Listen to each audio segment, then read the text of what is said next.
Today I want to talk to you guys about something that every gardener experiences, and that's rainfall. So in the past 24 hours, we've gotten anywhere from 4 to 6 inches of rain in some parts of southeast Texas. And there are some pros to that and cons. So I kind of want to take a second to talk about what this rain actually does for us and what it actually might detriment for us in the garden. So let's take a look. The first thing that comes to mind when we get a really good rain is that, hey, my plants are watered.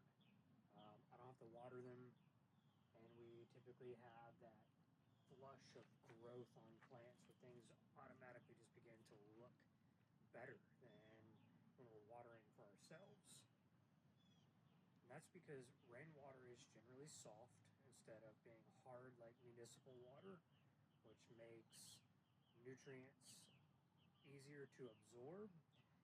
It also carries dissolved nitrogen, atmospheric nitrogen, so it actually helps provide nutrients back into the soil. It's also typically free from disinfectants and contaminants because it's been cycled in nature, and really it's just better for the soil overall. Another thing that happens is often when we get a good rain, we're getting a kind of slow and steady approach. We're kind of cycling water into the soil. It's soaking, it's getting deeper. But at the same time, that brings us to one of our first negative things that might happen in a rain. Here in southeast Texas, it's not uncommon to get a heck of a rain where we're getting anywhere from 3 to sometimes even 10 inches in a matter of an hour. And the typical native soil here is clay, and it's just not comprised of materials that are able to handle that kind of water. So what are some of the things that actually happen? So our soil can become overly saturated. And when it becomes overly saturated, if we're growing in ground, the spaces between the soil particles are much smaller. And so water fills up those voids very quickly, and then oxygen doesn't make it into the soil. And oxygen is vital for microbes, and your plant roots need oxygen just as much almost as they need water. So you get kind of an anaerobic environment, and that's not really conducive for healthy soil. Raised bed gardening helps combat that because typically we're using better quality soils that are well draining, but it's one way that we can tell whether our soil is performing to the caliber that we need. If we're holding water in a bed or even in an area in our yard or on the homestead, and the soil can be compacted. And that's one of the downfalls too of having bare ground anywhere where we're gardening or growing. Bare ground is more exposed to heavy rains, and as the water falls, if there's nothing to dissipate or kind of break the fall, then we begin to get more and more compacted. And then we couple that in high traffic areas where maybe we're walking on damp or wet soil, and then we're pressing it down even more. We're pushing the oxygen out, pushing the water out, and that soil becomes just overly compacted. So when we're dealing in times of really high moisture, it's really good to avoid walking over really wet areas in the soil, especially if it's bare ground.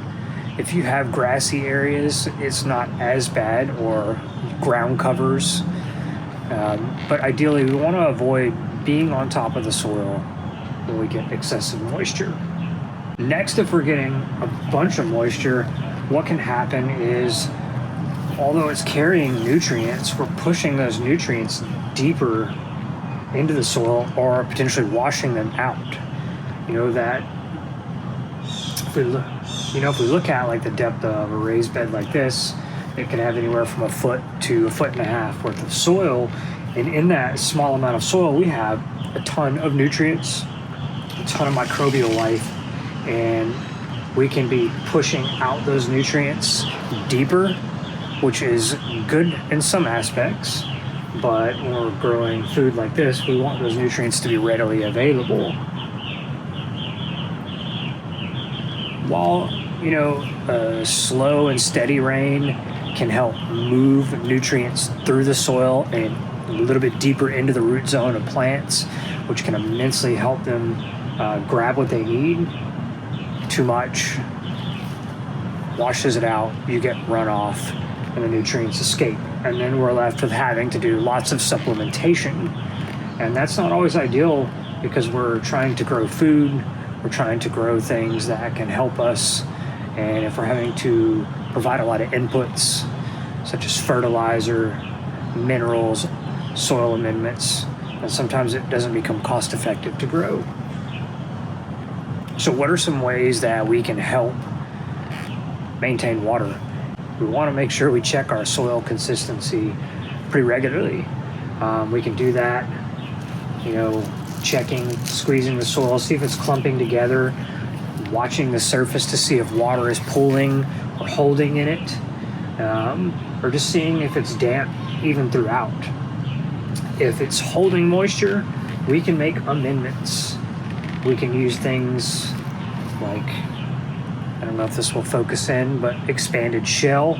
We can mix this into our soils, into our beds to help break the bond between clay particles so that moisture can move deeper and more freely and help preserve some of the nutrients, as well as preventing runoff because we're getting water, we're generating the water table.